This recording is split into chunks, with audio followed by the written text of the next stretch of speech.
everybody, and welcome back to my YouTube channel. This is Dr. Carmen Bryant, and this is Overcoming Narcissist Abuse. Thank you guys so much. I've been doing a brief series or a short series of describing the dysfunctional dynamics of a narcissistic family where you have one or maybe even two narcissistic parents. And so I've been describing different roles. And so we've gone over the golden child, the scapegoat, the lost child, the mascot, the parentified child, or the helper, and we just recently yesterday went over the enabler, which is usually the spouse or the partner of that narcissist. And so just a brief recap over the enabler or codependent. This is the individual that perpetuates the constant abuse and dysfunctional and anxious dynamic of this narcissistic family and this narcissist. They are the enablers that make sure that the roles that the narcissist has assigned to family members are being played out correctly. Usually there are people that the enablers are the people that so desperately want to be loved and embraced by the narcissist, so they'll do whatever they can possibly do to gain the love, the attention, and the bond with this narcissist. And it doesn't matter, oftentimes they do sacrifice their children. You know, it's not a good thing, and it's very dysfunctional, but they do sacrifice their children to make sure that these children play the role, even if they're being abused or that they're being abused. Oftentimes enablers come out of these relationships, and what happens is when it really dawns on them what they were involved with and what has happened to them, they usually live a guilty life. They is full of guilt and shame, and a lot of times even you as viewers won't discuss, what you did and allowed when you were in that relationship because you desperately wanted that narcissist. And so there are some secrets that would never be told because of the shame involved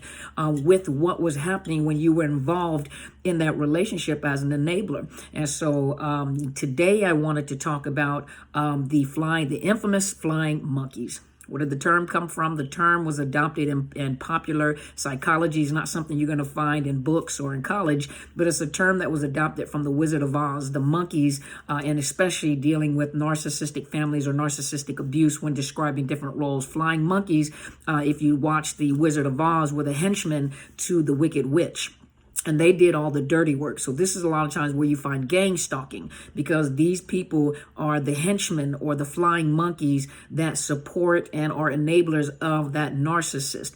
And oftentimes, children, when children do it and become flying monkeys, they're not aware of what they're doing. They're doing it because they want to be loved, and they're just doing what they can in order to be loved by the parent. But when they get older, the flying monkeys oftentimes know what they're doing. And so you have family members, you have parents, you have friends, spouses who become flying monkeys. And what happens is that narcissist, anytime you need to be punished or anytime they're upset at you, they basically release the flying monkeys to come and harass you and stalk you and continuously perpetuating that abuse that narcissist, especially if you've escaped. A lot of times you're still connected with certain people that are connected with that narcissist. And so they will talk to them, they'll Facebook friend them. They'll try to connect with your family, your children. They try to connect with family, your brothers, your sisters, cousins, whatever, in order to connect and love bomb them. They love bomb them in order to pull them on their side. They sound so sincere. And, most of the time, the way that they get the flying monkeys is they give them a perception of how you are. They smear campaign you as it is, but if they can love bomb you and love bomb children, they love bomb the flying monkeys too. And oftentimes flying monkeys, there's a benefit that the flying monkeys get out of being loyal to the narcissist. The narcissist rewards them. For example, you have family. Let's say you have a family that is impoverished, and this narcissist, whether they are wealthy or whether they're scamming or whatever they're doing, they'll pick one of the flying or one of the siblings out of the family that becomes a flying monkey, but they elevate them to a position where I'll give you cars and clothes, and I'll give you a lifestyle that you have never experienced before. I'll introduce you to people that you never, I'll introduce you to foods, and I'll help you do this or build a business and they'll help them do illegal stuff so that they'll take the fall for the narcissist, and the narcissist will operate through that flying monkey to do dirt, to do illegal things, so that they are not associated with the decisions of that flying monkey, but they're the puppet master in the background that manipulates, and especially if the person that they're manipulating is not as quick on their feet as the narcissist is, especially if they're cerebral. But they'll offer them things and present to them things that they have never had or experienced in their life, gaining their trust, and so this flying monkey now has to make a determination that I know this person, or, I'm going to support this narcissist, or I'm going to lose everything that I've ever had and I have to go back to poverty. You may have parents that struggle financially, especially during the COVID, that are struggling financially. So in order to make sure that they always have their trust, they'll let them suffer, but then when they need them to support them or want to, then they'll send money to gain their support. So now the parents are split between, that's my child, and they justify it. That's my child, but even if it's your child, if they're doing wrong as a parent, you can love your child, but that doesn't mean that you're going to agree and help that child abuse the other person when you've seen, especially as parents, when you've seen what that narcissistic child has done. I've met many people where the parent says, I know what he is like. I know what she is like. She or he has done this before. They're just like their father. Their father or their mother was exactly like this. This is exactly what they were, narcissists too, but they don't know the terminology. This is exactly what their father was. And I don't want them to become their father or their mother, but they see everything that they're doing, and they talk to them and tell them it's not right. And, the narcissist kind of pets them and, throws them a little, money here and there. They make it rain a little bit, buy them a new car, buy them some clothes, give them $100, throw them little tidbits in order to gain their trust again. And so they're very, very loyal to the narcissist. Baby, I know that's my son or that's my daughter, but it is what it is. So you already know that flying monkey there's something that the flying monkey is getting out of it too. Now let's look at the flying monkeys that are maybe like fraternities or sororities or business associates. This narcissist has presented themselves, making sure that they get their cases won in court, making sure that they do little favors for them, making sure that they become the special guests at whatever, or talk highly of them, and they love bomb them. They're love bombing the golden monkey. That was awkward, but maybe that's a word. Maybe we have to go look it up. The flying monkey, but they love bomb the flying monkey, and they pull these people in because they're charming, they're nice, they're wonderful. Now, I'm not talking about the overt ones that are just, intolerable. I'm talking about the covert ones that everybody just loves. And a lot of these covert narcissists have a great sense of humor. They're easy on the eyes. They have a great conversation. They're very intelligent. They're great conversationists, And so a lot of times, professional people fall for the flying monkeys.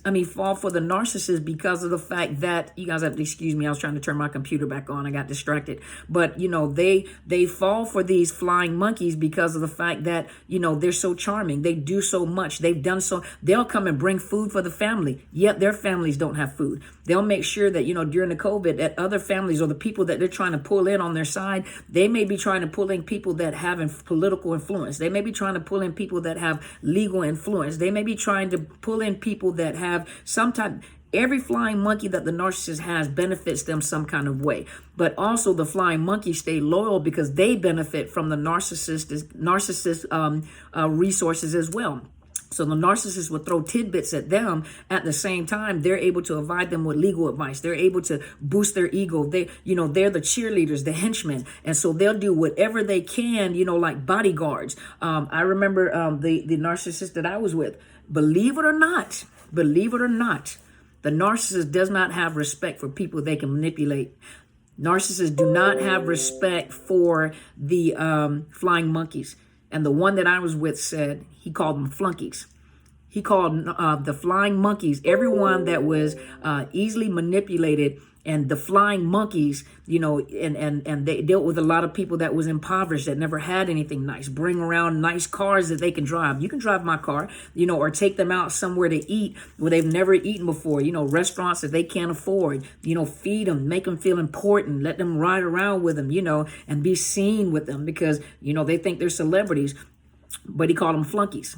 And so he called them flunkies. And so they do know that the flying monkey is only there to serve a purpose for them. Once they stop once they stop serving a purpose, they'll turn on the flying monkey as well, especially when they're able to detect the weakness or what the weakness is. They'll turn on them too, and will turn all the other flying monkeys on that one flying monkey that may have betrayed them. A lot of flying monkeys, when they don't get anything, because they're manipulative too, but when they don't get anything out of the narcissist, a lot of times they give up that job, that position, and walk off. And a lot of times they may even see the reality of what is going on and choose not to. If you're around the narcissist long enough, even the flying monkeys, oftentimes you will see, the truth behind the narcissist, especially if you're in close proximities. Flying monkeys are normally not in close proximity what sees what's going on in the house, and some of them aren't.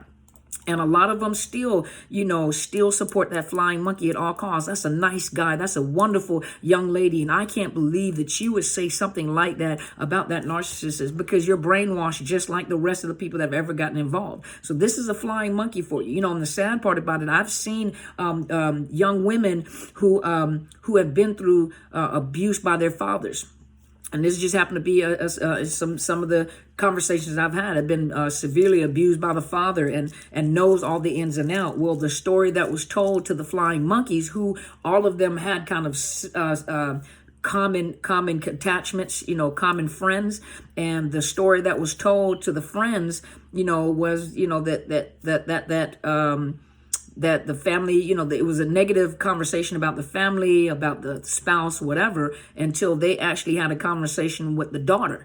And the daughter, who was in the same running group, said, that is not true. That is not true.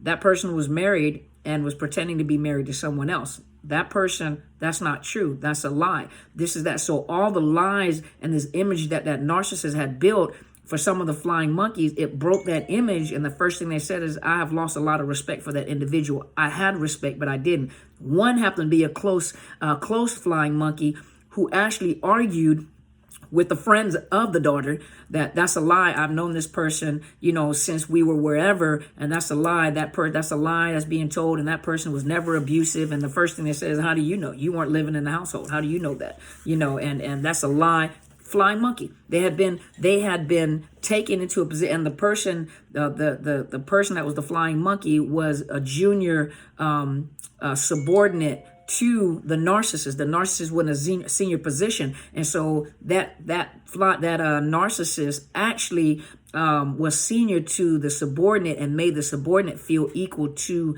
him. And so because he made him feel and introduced him to a different world, and they became very close, and they argue back and forth, but they very close, and he would do things in my best friend and certain words. And we're going to talk about that. We're going to talk about, that hypnotic effect of that narcissist. But most flying monkeys are under the narcissistic spell. Remember in the Wizard of Oz, I think it was in the poppy field, that there was this purple mist or this mist that was released that caused them to be high and fall asleep. Well, a lot of people, when you get around that narcissist, it's almost like this mist that is emitted.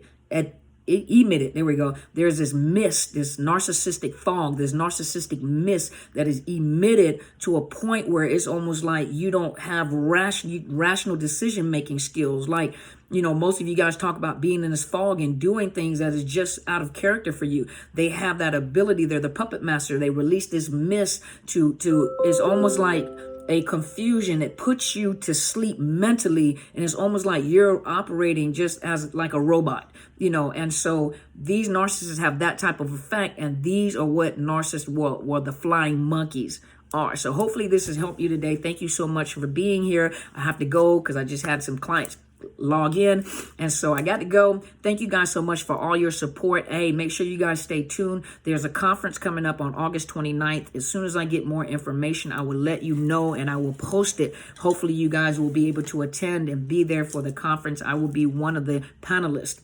and speakers. So hopefully you guys will be able to be there. Thank you so much for your support. Please subscribe. Dr. Carmen Bryant, Overcoming Narcissist Abuse. Check out my mentor, Helen Sadler, Destiny Helper, and she provides you with information on narcissist abuse concerning biblical and spiritual principles. So a lot of the questions that you have, she can answer those for you. Whether you're a believer or not, you can apply this information and this knowledge to your own belief system. Make sure you go look on my Facebook page. A lot of times I post a lot of information there as well. Overcoming Narcissist Abuse and Psychological Health Consultants and Services. Instagram, Overcoming Narcissist Abuse. Make sure you check out my book, which is Unmasking the Illusion of Perfection. You can find it on Amazon. You can find it on Barnes & Noble or Westbow Press for those that are overseas. They do send overseas. If you are interested in coaching with me, all the information is underneath the YouTube video. It is Dr. Carmen Bryant at Outlook.com. Send me an email and I will provide you with some fees for services to coach. If you're inside the state of Washington, you're welcome to contact me for counseling. If you're outside, I cannot provide counseling. I do have a link, a sponsored link right up underneath the video. It is BetterHelp.com/Dr. Carmen. You're not going to find me because I'm not one of the counselors, but it gives you a discount to counselors, licensed counselors in your area. When you ask for the counselors, when you vet them, ask questions like, do you understand domestic violence, psychological abuse, trauma, post-traumatic stress? You know, those are the questions that you want to ask. Use the definitions of and the terminology. Don't say narcissist abuse because some of them don't understand. Some of them might. Go look on BetterHelp.com. You can find a lot of information about narcissist abuse too. So, you know, this is a nominal fee. If you're having monetary issues, let them know and they will assist you with a grant, especially during these times. And you will find some of you need counseling first, then make an appointment to get coaching with the coach that you desire to coach with. And we will coach you through, you know, that minefield, that game that is being played to help you stay focused on the goal that you're trying to achieve. Thank you guys so much for all your support and go be great.